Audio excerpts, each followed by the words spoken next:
Você já parou para pensar em como a gente mede o impacto ambiental de um prédio? Pois é, parece simples, mas uma nova pesquisa brasileira, vinda lá do Piauí, está mostrando que o jeito tradicional de fazer isso, digamos que é um pouco ultrapassado. É como tentar entender uma vida inteira olhando para uma única foto. O que essas pesquisadoras propõem é algo muito mais completo, um verdadeiro álbum de fotos que conta a história real da sustentabilidade de uma construção ao longo do tempo. Olha só o que a gente vai ver hoje. Primeiro, vamos conhecer as pesquisadoras por trás desse estudo. Depois, a gente vai entender por que o método atual não dá mais conta do recado. Em seguida, vamos mergulhar na solução que elas propõem, a tal da análise dinâmica.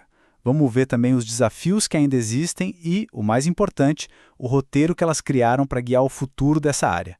E no final, claro, a gente te mostra como acessar a pesquisa completa. Então, vamos lá. Essa história, como eu disse, começa no Piauí. É de lá que vem o estudo que está sacudindo a forma como a gente pensa a sustentabilidade na construção civil. E quem são as autoras? A gente está falando da Júlia Santiago Lira, que é doutoranda no programa de pós-graduação em Desenvolvimento e Meio Ambiente da Universidade Federal do Piauí, a UFPI. E também da professora doutora Elane Aparecida da Silva, que além de ser da UFPI, lidera o grupo de pesquisa em gestão ambiental. Ou seja, é ciência de ponta com a chancela de uma universidade federal e de pesquisadoras super engajadas. E para chegar nessas conclusões, elas não tiraram as ideias do nada, não. A base do trabalho foi uma revisão sistemática super robusta. Elas analisaram a fundo 34 artigos científicos do mundo todo sobre esse tema. Isso mostra o nível de profundidade e a seriedade do trabalho. Tá, mas afinal, qual é o problema que elas encontraram? A questão toda está no jeito tradicional, que a gente chama de análise estática. É como a gente tem avaliado o impacto dos prédios até hoje. E, pelo visto, não funciona tão bem assim. Pensa comigo. Um prédio dura o quê? 50, 80, talvez mais de 100 anos. É muito tempo. E durante todo esse período, tudo muda. O clima muda, as tecnologias de construção e de energia mudam, o jeito que as pessoas usam o prédio muda, até a matriz energética do Brasil muda. E a análise tradicional? Bom, ela basicamente ignora tudo isso. E essa imagem aqui é perfeita para entender a diferença.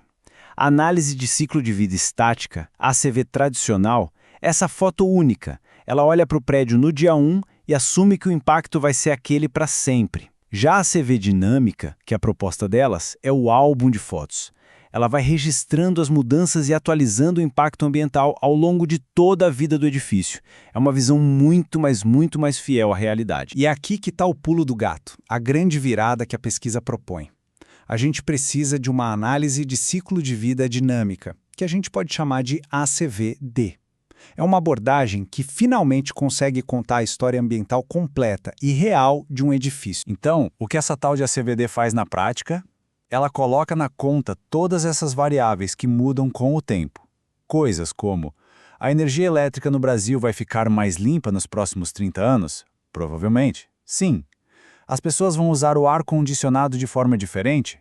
As lâmpadas vão ficar mais eficientes? A ACVD considera tudo isso, e o resultado é uma análise infinitamente mais precisa. Aí você pergunta, ué, mas se essa abordagem é tão melhor, por que ela já não é o padrão mundial? Pois é, a pesquisa foi fundo nisso também e mapeou os principais desafios que ainda barram o uso mais amplo dessa metodologia. E a lista de obstáculos é bem reveladora.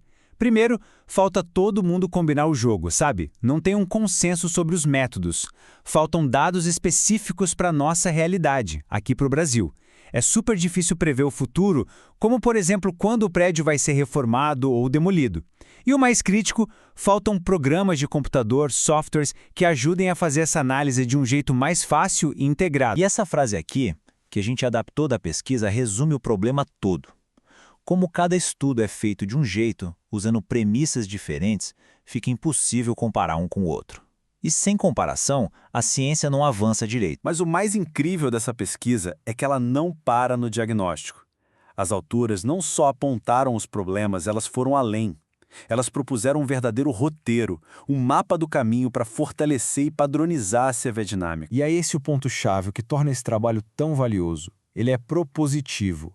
Ele não só diz, olha, tem um problema aqui. Ele oferece uma direção, ferramentas conceituais para que outros pesquisadores possam construir a partir dali e fazer a área toda avançar. E esse aqui é o mapa que elas criaram. Um framework, um modelo conceitual com 6 passos bem definidos. É basicamente uma receita de bolo para quem quiser aplicar a CVD do jeito certo. Começa definindo o que você vai medir, passa por coletar os dados que mutam com o tempo, modelar, checar a qualidade desses dados, prever cenários futuros e, por fim, interpretar os resultados de forma correta. Com base em tudo isso, elas também sugerem quais são as áreas mais quentes para futuras pesquisas. Onde a gente deveria focar? Em edifícios de baixo carbono? Em melhorar como a gente lida com as incertezas do futuro? Em entender o carbono que fica guardado na madeira, por exemplo? E, claro, em desenvolver as ferramentas e os softwares que tanto fazem falta. Bom, estamos chegando ao fim do nosso explicador, mas a conversa com certeza não precisa terminar aqui. O trabalho completo está disponível e as autoras fazem questão de incentivar o contato e a colaboração. Então, se você é da área, se é pesquisador, estudante ou profissional e ficou com a pulga atrás da orelha, anota aí. Esse é o contato da primeira autora, a Júlia Santiago Lira.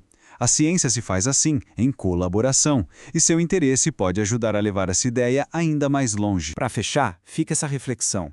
Se a gente quer construir um futuro que seja sustentável de verdade, as nossas ferramentas de avaliação precisam ser tão vivas e dinâmicas quanto o mundo real. A ACV Dinâmica é essa ferramenta. A grande pergunta é, a gente está pronto para usar? Se você quiser se aprofundar, o link para o artigo completo está na tela. Muito obrigado pela sua companhia.